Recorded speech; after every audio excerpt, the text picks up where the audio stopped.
Czuję się tutaj jak w symulatorze, bo za każdym mocniejszym wciskaniem pedału gazu, słyszycie?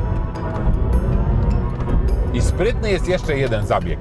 Zabieg taki, że samochód oczywiście wciska w fotel, bo to przyspieszenie, nawet jadąc sobie 80 czy 100 na godzinę, tak jak teraz, i wciskam pedał w podłogę, to czuję to przyspieszenie, ale ono jest spotęgowane dźwiękiem, takim uderzeniem, takim walnięciem w bęben. Co robi Mini na naszym kanale? Jest! Ja nazywam się Juliusz Szalek, a to jest auto Made in China i wspomniany Mini Cooper czwartej generacji. Tak, elektryczny, czyli produkowany w Chinach. I dlatego ten samochód jest na naszym kanale. 1959 albo 2000 rok. Jak głęboko w historię chcecie się zagłębiać? Nie będziemy tutaj kanałem historycznym, tylko opowiemy o samochodzie, a te dwie daty padły, bo one są w przypadku Mini bardzo istotne, bo w 1959 Alec Izigonis wymyślił, narysował małe auto, Brytyjczyk, a tak naprawdę Grek.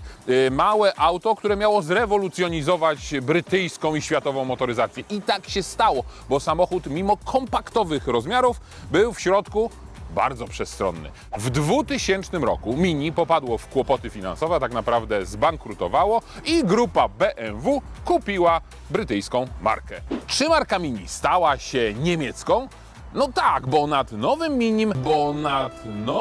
Minim pracowali specjaliści z BMW. No dobrze, było trochę Anglików, ale kto tam już by to pamiętał? Czwarta generacja Mini zmieniła się dość mocno, chociaż, i bardzo się z tego cieszę, Mini cały czas zostało malutkim, zwinnym, zgrabnym samochodem, bo przecież pamiętacie, jakie inne Mini produkuje dzisiaj Mini? To jest na przykład Countryman, który zbudowany jest na platformie X1 i nie jest już Mini samochodem. Z Mini nie ma nic wspólnego, to jest po prostu BMW. Tutaj tej technologii nie BMW, tej technologii Mini cały czas jest dużo. Mini, mimo że niemieckie, jest na wskroś brytyjskie. Proszę bardzo, otworzę, zapalę, zamknę. Wyświetla brytyjską flagę, a przynajmniej jej fragment, ale skoro mamy tak światło ułożone z takich drobnych kwadracików, no to możemy sobie dowolnie je konfigurować. Jest kilka ustawień, więc jak ktoś chce, żeby Mini było już niemieckie, to może tam zmienić wzór i po prostu brytyjskości nie będzie. Jak się teraz w tych miniakach połapać? Mini Cooper jest tym najmniejszym Mini. Można by powiedzieć, że w 2000 roku, kiedy Mini powracało, to był wtedy Mini One, czyli to jest Mini Cooper. Tutaj jest w wersji S, ale to jest Mini Cooper E, bo to jest wersja elektryczna. W wersji wyposażenia, no nie, w wersji SE, bo jest podstawowa wersja E, a tak naprawdę do wyboru wersje wyposażenia są 4, jeśli dobrze pamiętam. Jest nawet wersja John Cooper Works, czyli to nie jest prawdziwy John Cooper Works, tylko to jest linia John Cooper Works, czyli mocowo i osiągowo nic się tam nie zmienia, a moce są dwie, ale najpierw popatrzmy na to przepiękne nadwozie. Powiem wam szczerze, że jak pierwszy raz zobaczyłem nowego Coopera, to jakoś budził we mnie skrajne emocje, ale dzisiaj patrzę na to auto na żywo i bardzo mi się podoba tył tego samochodu z tymi przepięknymi lampami. Wiem, poprzednie były bardziej oldschoolowe, takie bardziej staromodne. Tutaj mamy już zupełnie nową lampę. Fajne takie te trójkątne, pamiętacie, kiedyś były bardziej okrągłe. Spoiler, tradycyjny spoiler, który tutaj jest nad tylną szybą, mocno ścięty, bo jeśli tego by nie było, no to w ogóle by nie było bagażnika, a tak... Patrzcie, jakie cuda, ja obchodzę silnego. Co tu się robi? 210 litrów pojemności. No przecież to jest szaleństwo, jeśli chodzi na przykład o wyprawy poza miasto. Podwójna podłoga bagażnika, tu mamy przewody, tu mamy ładowarkę, więc tą podłogę, gdyby te nie przewody, to byśmy mogli na przykład troszkę obniżyć, ale zwracamy na to uwagę, prawda? Ładnie wszystko tu wykończone, a to jest, zobaczcie, jakie fajne. Ta półeczka mała, taka ryflowana. Takie przetłoczenia mam. Czy ja wam kiedyś mówiłem, że w pierwszej A-klasie, ale tej pierwszej A-klasie, półka tylnej szyby była za dopłatą? Nie mówiłem wam, bo niby dlaczego miałbym. No właśnie, to tak było. I klapa otwierana i zamykana ręcznie, na teleskopku, więc trzeba zrobić tak. Przepiękna linia boczna z tradycyjnym, takim charakterystycznym dla linii odcięciem linii okien od całej pozostałej części karoserii. No i cóż, tradycja, tradycja i tradycja. Okrągłe reflektory, czego na przykład nie można powiedzieć o Mini Countrymanie, który nie ma już okrągłych reflektorów, i o Acemanie, nowym miniaku, który miał swoją premierę na targach w Pekinie, a relacje z targów w Pekinie możecie oglądać gdzie? Gdzie? Na Automade in China. Mini Cooper dostępny jest tylko w wersji 3-drzwiowej, zresztą tak było zawsze, i w dwóch wersjach silnikowych, czyli słabsza 184 konie, mocniejsza 218 koni. Różnica jest też w wielkości baterii. Dla mniejszej mocy bateria ma 36,6 kWh. Dla większej mocy jest większa bateria, 49,2 kWh. I uwaga, to są wartości netto. Jak to się przekłada na zasięg? Wszystko zależy oczywiście. Producent podaje, że zużycie energii takiego samochodu to gdzieś tam okolice 14 kWh. No więc nie trudno sobie przeliczyć, że przy tej mniejszej baterii, trzymając się zużycia fabrycznego, możemy przejechać nawet 300 km. Jak jest w rzeczywistości? Wszyscy doskonale wiedzą, a my sprawdzimy. Nie wszystkie wersje Mini Coopera produkowane są w Chinach. Tam produkowana jest tylko wersja elektryczna. I brawo dla BMW za to, że tego się nie wstydzi, ba! Informuje o tym uczciwie, chwali się tym, że elektryczne Mini powstaje w Chinach. A czy wersja elektryczna od spalinowej, bo i taka jest, różnią się czymś? No tak, różnią się nie tylko napędem, ale także trochę kształtem, szczególnie przodu. Bo tak jak w poprzednich miniakach, wersja spalinowa, ta współczesna w 4. generacji, ma maskę z dziurami na reflektory. Tutaj ten reflektor zostaje oczywiście na tym samym miejscu, ale jest błotnik, zderzak i maska zupełnie inaczej skonstruowane, przez co po otwarciu maski nie mamy tych charakterystycznych dziur, przez które, co po niektórzy, lubią przekładać głowę. My głowy nie będziemy tam przekładać, bo nie ma dziury. Wsiądziemy do środka, a pokażę Wam jeszcze przed tym, jak pięknie można zaprojektować drzwi bez ramek. Ładnie to wygląda, prawda? Biały dach, niebieski, przepiękny niebieski kolor i bardzo ładne, jasne wnętrze. To jest mini? To jest olbrzym, nie mini. No dobra, to się śmieję, z tyłu nikt oczywiście nie wsiądzie, bo fotel jest po prostu już maksymalnie dosunięty do kanapy. I jeszcze jedno chciałem Wam pokazać, ważną rzecz. Samochód może i mini, ale kluczyk maxi. Wyobrażacie sobie trzymać coś takiego na co dzień w kieszeni? A co mają zrobić kobiety ubrane w zwiewne sukienki? Gdzie to wsadzić sobie mają, jak nie mają torebki? No, piszcie w komentarzach. Ja to schowam sobie tutaj na przykład. Nie, naprawdę można zrezygnować z kluczyka, można wszystko mieć w telefonie, kluczyk cyfrowy w telefonie i to jest wtedy wygodne rozwiązanie. Telefon ląduje tu, nie muszę żadnego kluczyka nosić i już. A przechodząc już do wnętrza, bardzo podoba mi się to wnętrze, przede wszystkim za sprawą tej tkaniny. To jest taki powiew świeżości w motoryzacji. Wszyscy skóry, teraz od skór odchodzimy, bo jesteśmy ekologiczni, jesteśmy politycznie poprawni, więc mamy tkaniny. Tkaniny z przetworzonych butelek, z przetworzonych śmieci, więc to in plus. Nie lubię plastików z przetworzonych śmieci. Ten plastik ma jak na razie dla mnie zbyt słabą jakość. Tutaj skrzętnie i ładnie to ukryto, tworząc właśnie tkaninę. Dużo miejsca na nogi, duży tunel środkowy. O, tak jakieś tutaj fajne są, to nie są uchwyty, tylko to jest jakieś takie designerskie coś. 2 cup holdery. Te rzeczy są nieruchome. Nieruchomy jest też ten schowek, który jest już charakterystyczny dla Mini. W większym Countrymanie on ma inny kształt. Tutaj jest taki podłużny. To jest schowek otwierany w tę stronę. Nie można tego wyjąć i przekręcić, więc to jest schowek dla pasażera. Jest tak duży, że zmieści się tutaj kluczyk. Gdzie tutaj jest ta dźwigienka? A, to jest taki paseczek, to jest taki paseczek. O, no to trzeba poczekać, aż fotel podjedzie do przodu. Słuchajcie, nikt nie udaje, że przecież to jest samochód 4-osobowy. To jest samochód raczej nie dla rodziny, a ta tylna kanapa jest raczej awaryjnym wyjściem. Ja też nie będę udawać, że tutaj będę podróżować nad morze, ale gdybym musiał, to tak, fotel przystosowałem do siebie. Jest tak naprawdę na ciasno przysunięty. Mimo to mogę tutaj usiąść. Jest trochę nisko, jest trochę klaustrofobicznie, ciasno, kolana mi się nie mieszczą, ale wsiąść mogę. i to jest duży plus, bo do pierwszego Mini wsiąść nie mogłem.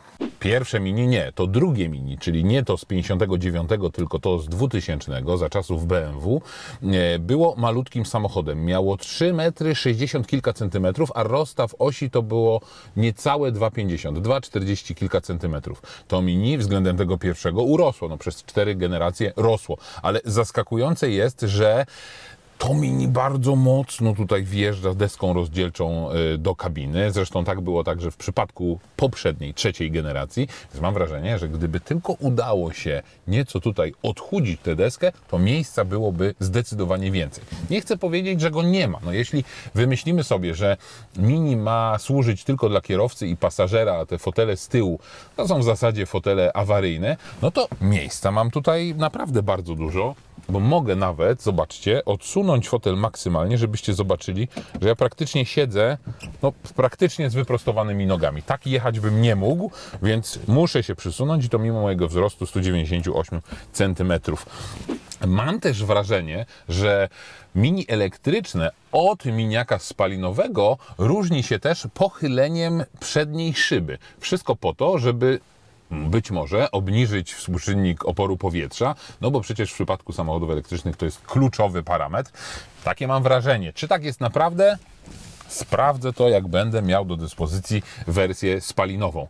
I jeszcze jedna ważna rzecz. Skoro mówimy o miniaku elektrycznym, no to też konstrukcyjnie ten samochód się odróżnia od wersji spalinowej i inaczej zaprojektowana jest podłoga. Ona jest, przez to, że bateria jest na środku samochodu, ta podłoga jest tutaj w tym momencie, w tym miejscu nieco podniesiona, a nogi mam nieco niżej i widać to na przykładzie dywanika. On widać, że po prostu nie leży równo na podłodze, bo podłoga trochę zjeżdża do dołu właśnie w miejscu, gdzie mam pedały.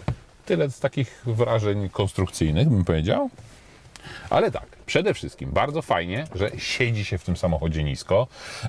Nisko również jest poprowadzona linia okien i to sprawia wrażenie, że tego miejsca tutaj wydaje się zdecydowanie więcej. Uruchomię silnik, bo zaraz tutaj zaparujemy. Słyszycie te dźwięki? No właśnie. Czy ja mogę to wyłączyć?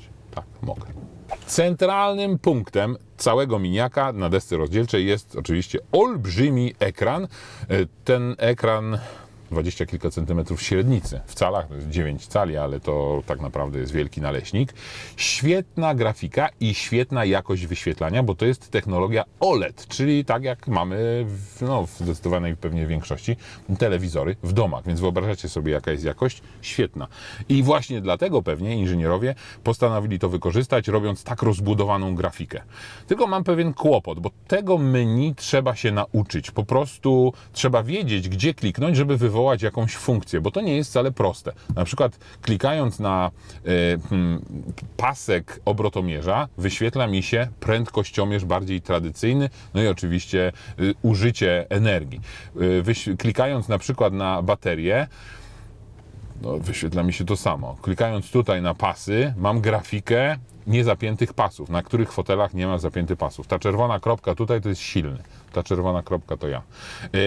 Klikając na temperaturę mogę włączyć ogrzewanie kierownicy albo podgrzewanie foteli, ale wcale nie mogę regulować tutaj klimatyzacji. Nie, bo klimatyzację wywołuję zupełnie w innym miejscu. Na przykład tu na tym pasku takim małym i tutaj mam siłę nawiewu, kierunek nawiewu i tak dalej, i tak dalej. No i mamy tradycyjne tutaj radio, przycisk Home, gdzie trochę takie mogłoby to szybciej działać, nie? Klikam i muszę chwilę poczekać.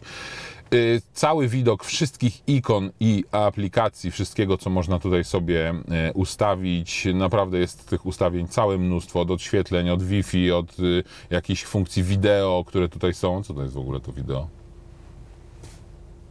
O, możemy sobie oglądać, no, jak ściągniesz aplikację, możesz sobie tutaj oglądać na tym ekranie filmy wideo. I jeszcze jedna rzecz, parkowanie, czyli system kamer.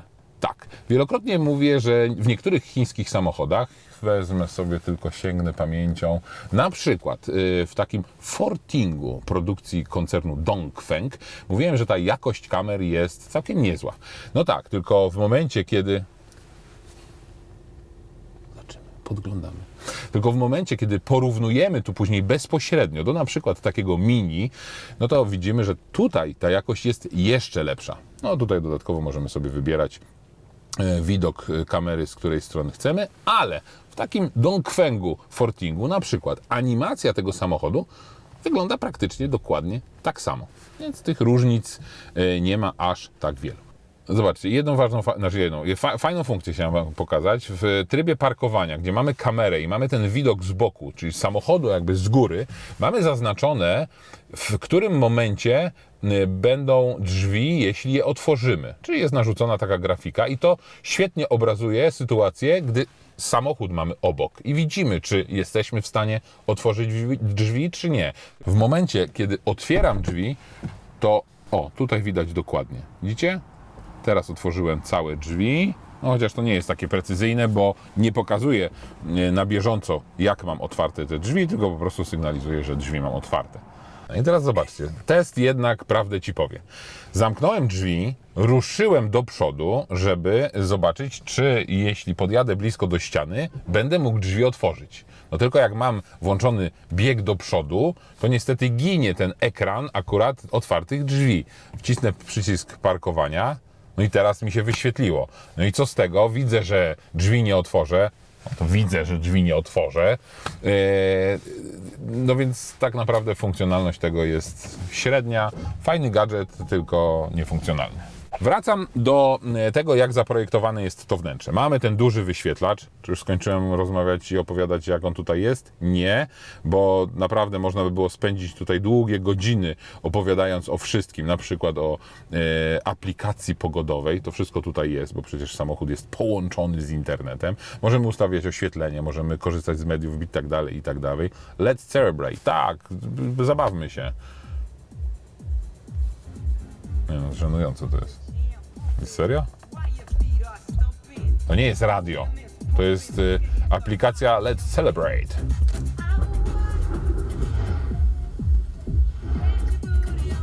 Serio? No dobra, ale zobaczcie, złapałem się na tym sam.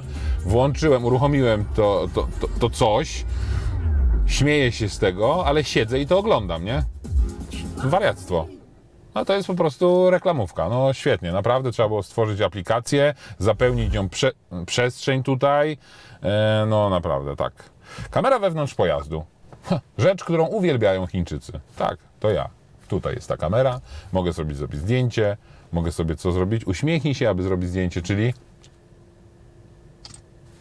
wykryło mój uśmiech, mogę sobie zrobić samo z wyzwalaczem, mogę zrobić zdjęcie seryjne, mogę puścić wreszcie, nagrać wideo. Nie, no już dajcie spokój, no przecież. Później to oczywiście odtworzyć i tak dalej. Od razu to zmarzę, bo wiecie, co jest później, nie? To są samochody, które trafiają w różne ręce, więc jak to zmazać?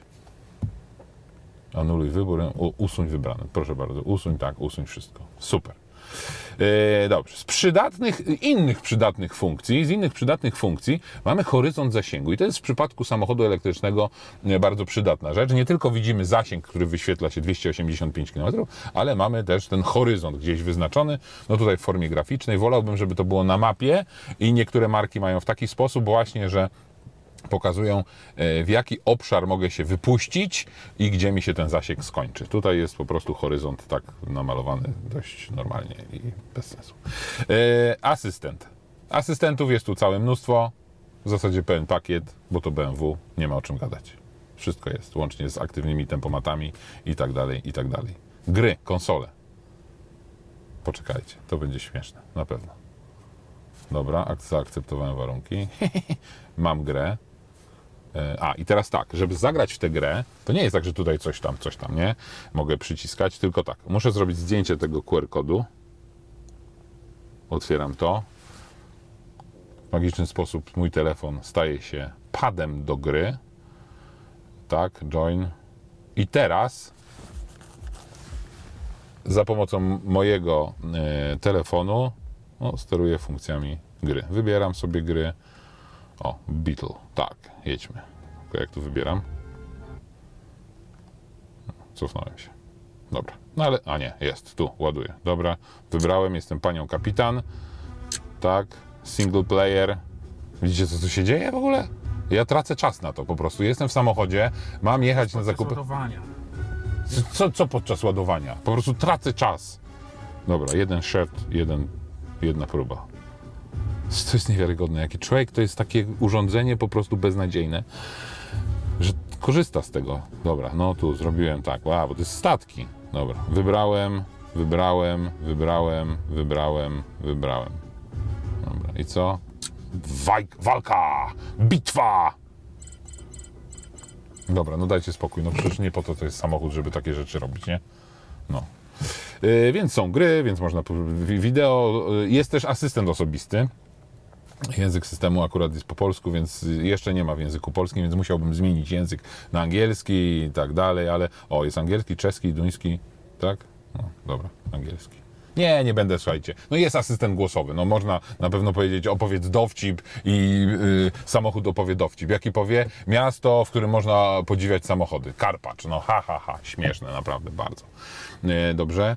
Można oczywiście kupować różne rzeczy, można sobie ten wybór, ten widok tutaj posegregować jakby po aplikację tylko dla rozrywki, tylko dla samochodu i tak dalej, i tak dalej.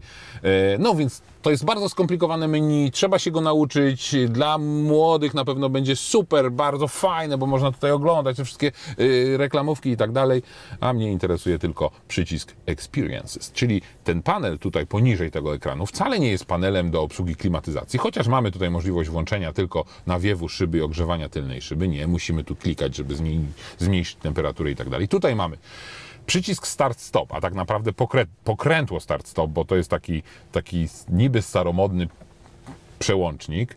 Mamy wybór biegów. Tutaj to z kolei służy do wyboru biegów, a to jest wybór trybów jazdy, które nazywają się tutaj Experiences, czyli przyciskając do góry albo na dół wybieramy sobie z jednego z trybów, czyli Core, Green, Vivid, Timeless, albo Personal, albo Balance, co tam w ogóle chcemy. Możemy to dowolnie konfigurować. Oczywiście nas interesuje tryb Go-Kart.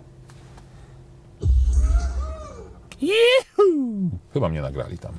No i możemy sobie zrobić głośniej, ciszej i tyle. Dwa śmieszne przełączniki po lewej i prawej stronie tej całej konsoli. Do czego to służy? Bo tutaj mamy wywiecznik powietrza. Tutaj sobie sterujemy, go zamykamy albo otwieramy, a tutaj lewo, bardziej prawo. Te wywieczniki są tu i tu. Tu są tradycyjne przełączniki do lusterek i szyb. Szyby otwierać możemy tylko w drzwiach, z tyłu nie. Kierownica fajna, z takim paskiem. Zobaczcie, jaka moda. To nie jest plastik, tylko to jest taki pasek. Nawiązanie do tego, że ten pasek jest tutaj. W Acemanie ten pasek jest też tutaj i można by było pomyśleć, że to jest na przykład pasek, pod którym mogę założyć sobie bilet parkingowy, guzik, ten pasek jest przyklejony, tam nie ma żadnej przestrzeni, po prostu to jest taka ozdóbka. I kończąc, pamiętacie w pierwszym mini, drugim mini, mały wyświetlacz tutaj przed oczyma kierowcy? Tutaj z tego zrezygnowano, mam tylko i wyłącznie head-up display, no albo wielki ekran tutaj centralny. To jest jedna rzecz, o której chciałem wam powiedzieć. A druga rzecz to jest oświetlenie ambiente. Normalnie to oświetlenie jest realizowane takimi listewkami, które gdzieś tam są pochowane i one ładnie świecą. Możemy sobie oczywiście zmieniać kolorki i tak dalej, i tak dalej. W Fortingu U-Turnie to podświetlenie było realizowane w inny sposób. Mieliśmy, wtedy się śmiałem, że to była chińska sekwoja, czyli taki dekor, spod którego ta grafika się wyświetlała, ale jak się nie wyświetlała, to nie było widać. W Mini mamy jeszcze inną technologię. Mamy w tym samochodzie poukrywane projektory. Wyobrażacie sobie? Projektor. Tu już się świecą drzwi. Widzicie to czerwone? A teraz jak otworzę te drzwi, to zgaśnie. Jak zamknę drzwi, to zacznie... niebieskie. Jest niebieskie. I skąd to jest podświetlenie? No przecież nie spod tej tkaniny. Nie. Tu ukryty jest projektor. Taki sam projektor, zamknę i otworzę, to powinno się teraz zaświecić. Taki sam projektor ukryty jest za tym olbrzymim ekranem. No tak, tylko czy ja to jak otworzę, to będzie widoczne? No panie, gdzie jest ten projektor? Jak to tutaj wywołać? A może tak wywołamy to świecenie? Ach, to teraz, moi drodzy, idźcie na kawę. Teraz przerwa na reklamę. Ambiente. Ambiente, proszę bardzo. Widzicie? I tu nawet jest napisane, że to jest projektorowe oświetlenie. Background możemy ustawiać sobie, czyli mocniejsze nasycenie tego światła. Lighting reduced to może nie za bardzo. No i teraz wyjść tu, o, proszę bardzo. Ambiente. A jak to się tutaj wybiera, ty? Że to świeciło tu. Prawda, że świeciło? Musicie mi uwierzyć na słowo.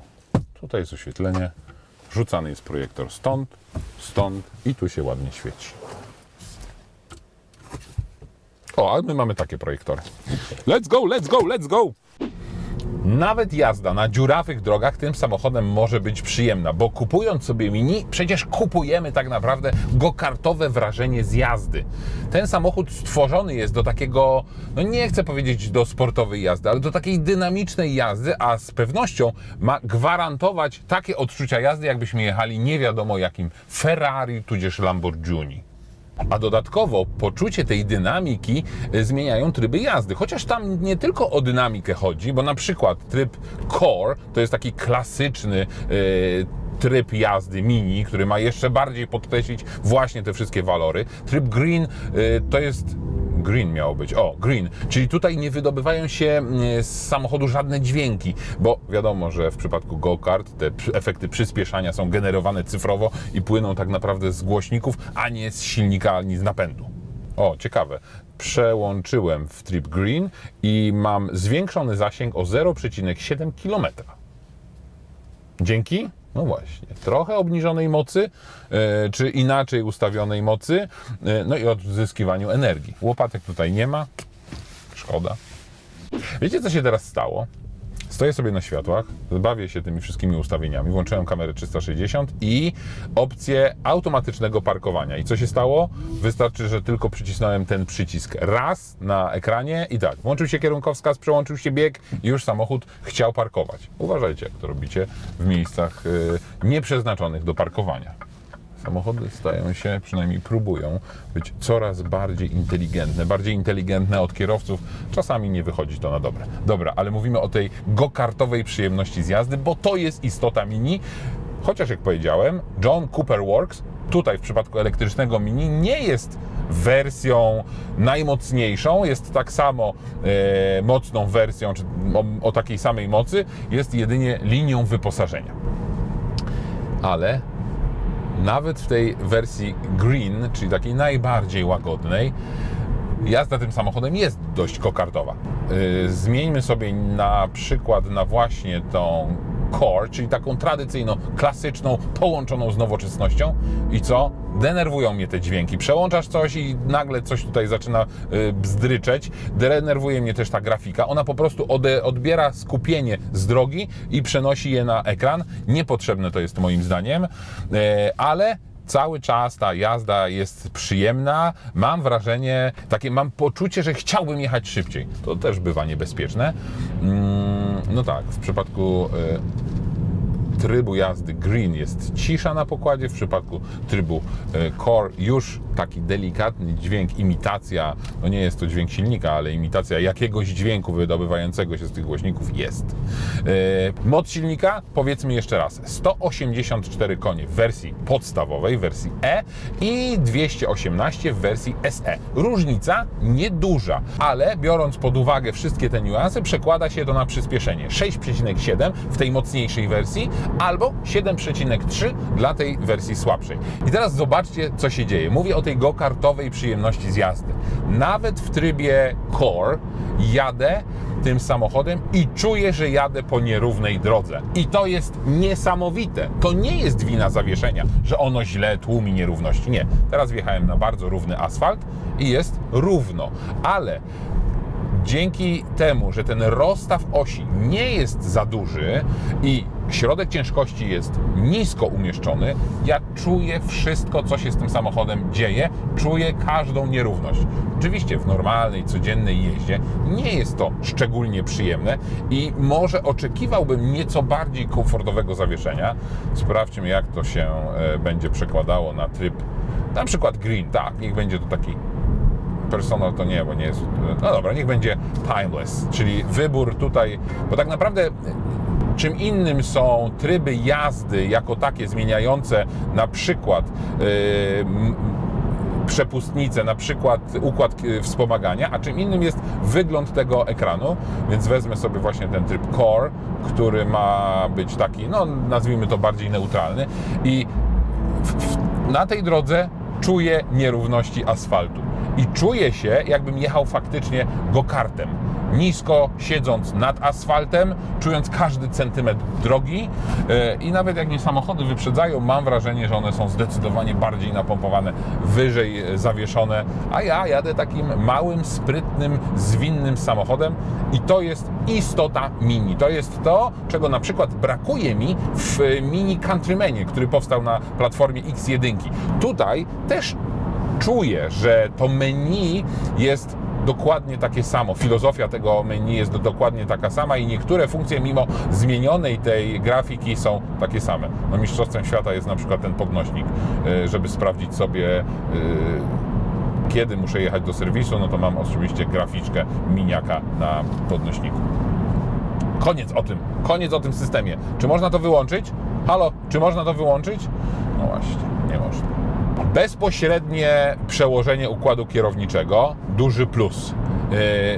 Dość sztywne zawieszenie, kolejny duży plus, bo tego oczekujesz kupując taki model. Jak nie chcesz takich wrażeń z jazdy, to kup sobie inne Mini. To jest oczywiste. Bardzo ładnie wykończona kabina pasażerska, bardzo ładnie jest tutaj w tym samochodzie, podoba mi się to wszystko, kupuję to Mini, podoba mi się. A co jeśli mówimy o jakości? No słuchajcie, ten samochód zbudowany jest w Chinach, w fabryce, która współpracuje z BMW, to jest joint venture, fabryka BMW w Chinach. Wszystkie elektryczne miniaki powstają właśnie w tej jednej fabryce na cały świat. No tutaj nie ma się co przyczepić do jakości. To jest twardy plastik oczywiście, tu jest ta przyjemna tkanina. Tutaj też te wszystkie rzeczy są miłe, ładne i przyjemne. Można powiedzieć, że to jest jakość zbliżona do innych samochodów chińskich, ale doskonale wiecie, że z tymi samochodami chińskimi jest tak, że możemy mieć budżetowe auto, możemy mieć auto klasy premium, możemy mieć auto luksusowe. Tak jest urządzona chińska motoryzacja, że w ramach jednego koncernu te różne marki różnią się między sobą i właśnie te różnice z tego wynikają, co oczywiście przekłada się na cenę. A jak wygląda cena elektrycznego Mini? 146 000 mniej więcej, tyle kosztuje ta słabsza wersja, 160 000 tyle kosztuje w podstawie ta mocniejsza wersja. Oczywiście masa wyposażenia dodatkowego, masa pakietów wyposażeniowych, no i niezliczone dziesiątki możliwości personalizacji tego samochodu. Ale frajda z jazdy? Po co ten dźwięk tutaj jest? No, a teraz nie wiem dlaczego, ale na przykład na ekranie wyświetliła mi się prognoza pogody. Nie, dziękuję. Dobrze. No i teraz Wam pokażę ten najlepszy, ten najfajniejszy tryb go-kart. No, wciska w fotel, a napęd wędruje tylko i wyłącznie na przednie koła. Czuję się tutaj jak w symulatorze, bo za każdym mocniejszym wciskaniem pedału gazu, słyszycie? I sprytny jest jeszcze jeden zabieg. Zabieg taki, że samochód oczywiście wciska w fotel, bo to przyspieszenie, nawet jadąc sobie 80 czy 100 na godzinę, tak jak teraz, i wciskam pedał w podłogę, to czuję to przyspieszenie, ale ono jest spotęgowane dźwiękiem, takim uderzeniem, takim walnięciem w bęben. To ewidentnie jest dźwięk generowany sztucznie z głośników. No, śmieszne, ciekawe. No dobra, trochę to jest, mówię, trochę za dużo bodźców tutaj mam wrażenie, więc nawet w tym trybie go-kart mam nadzieję, że te wszystkie efekty można wyłączyć. Jedźmy teraz w trybie spokojnym, w trybie green, bo chciałbym Wam pokazać. No też kolejna rzecz. Mam się koncentrować na drodze, prawda? Mam zwracać uwagę na wszystko, co się dookoła mnie dzieje. A tak, jadę i widzę kątem oka, że tutaj jest cały czas animacja. To nie jest zdjęcie, tu jest taki ptaszek, który macha skrzydełkami. Jadę sobie spokojnie, on sobie spokojnie macha skrzydełkami. Przyspieszam w trybie green. Zmienia mi się tutaj oczywiście na jakąś pumę lamparta biegnącego. Wszystko mruga, wszystko się przesuwa, wskaźniki szaleją. Za dużo bodźców. Może jestem za stary, ale jak dla mnie to trochę rozprasza uwagę, a przecież mam head-up display, na którym widzę prędkość i tak dalej, ale mimo to kątem oka widzę, że tutaj cały czas coś mruga i to odrywa moje skupienie od drogi.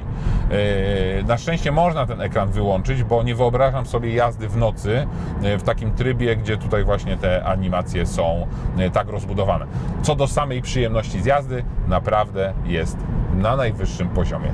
Naprawdę prześlizgnąłem się nad tymi wszystkimi systemami bezpieczeństwa, które są w tym samochodzie, bo tak naprawdę to jest cała technologia BMW, więc mamy tutaj aktywny tempomat, mamy tutaj system, który czyta znaki, ogranicza prędkość. Nie ma co naprawdę na ten temat mówić, bo to wszystko jest i działa. Dodatkowo można sobie bardzo mocno rozbudowywać te wszystkie elektroniczne gadżety właśnie o kolejne systemy, które mają sprawić, że ta jazda tym samochodem jest jeszcze przyjemniejsza i bezpieczniejsza, chociaż jak spojrzę sobie na listę tego wszystkiego, no to można oszaleć. Na koniec, czy tak naprawdę kolejna ważna rzecz, to jest zużycie energii. Właśnie, bo o tym nie powiedziałem jeszcze szybko, zatem kilka słów.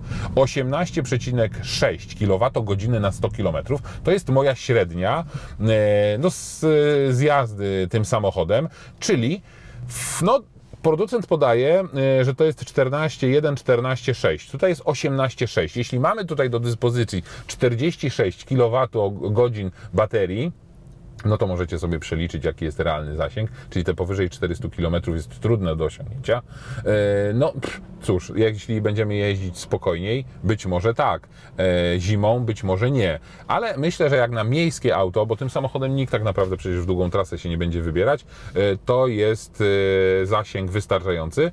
Można by było pomyśleć, że nie. To jest zasięg wystarczający. Tak, a jak z ładowaniem? No właśnie, z gniazdka domowego, czyli z domowej instalacji AC, maksymalna moc ładowania to jest 11 kW, a z gniazda, czy ze stacji szybkiego ładowania prądem DC 75 kW. To nie jest za dużo. Pamiętam w przypadku Skywarta chyba, który ładował się mocą maksymalną 80 kW, mówiłem, że to jest wynik słaby. I to jest wynik słaby, bo jednak powyżej 100 możliwość ładowania, powyżej mocy 100 kW, to ładowanie już zaczyna być dość szybkie. Ale znowuż, z jednej strony, to jest typowo miejskie auto, którego w słupkach szybkiego ładowania rzadko będziemy je ładować, raczej będziemy ładować je w domu. No a w domu, wiadomo, samochód spędza bardzo dużo czasu i tam może sobie ta bateria być ładowana tą niedużą mocą, więc z jednej strony właśnie musimy to zbalansować. No, nikt tego samochodu nie kupuje jako auto do trasy, więc tak naprawdę tego szybkiego ładowania nie będziemy wykorzystywać i nie potrzebujemy, oczywiście czasami pewnie tak aż szybkiego naładowania typu 10 minut 100 km. No nie, 75 DC, 75 kW to jest maks, jaki możemy tutaj wyciągnąć.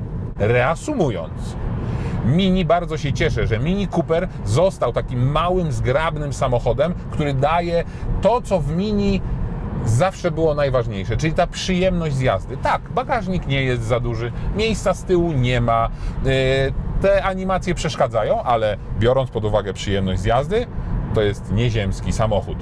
On nie jest piorunująco szybki. Te 184 konie albo 218 to nie jest nie wiadomo ile, biorąc pod uwagę możliwości dzisiejszej motoryzacji, ale frajda, jaką daje i to poczucie tej dynamiki jest niesamowite. No umówmy się, przy 200 koniach wystarczy, że wcisnę pedał gazu i wyprzedzam większość samochodów i bardzo szybko mogę tutaj nawet stracić prawo jazdy. Także zdecydowanie podoba mi się ten samochód. No oczywiście ma swoje mankamenty, mówiłem o tym, ale daje naprawdę niesamowitą frajdę. A na koniec żenujący żart prowadzącego. Czym mierzy się piach? Sandomierzem.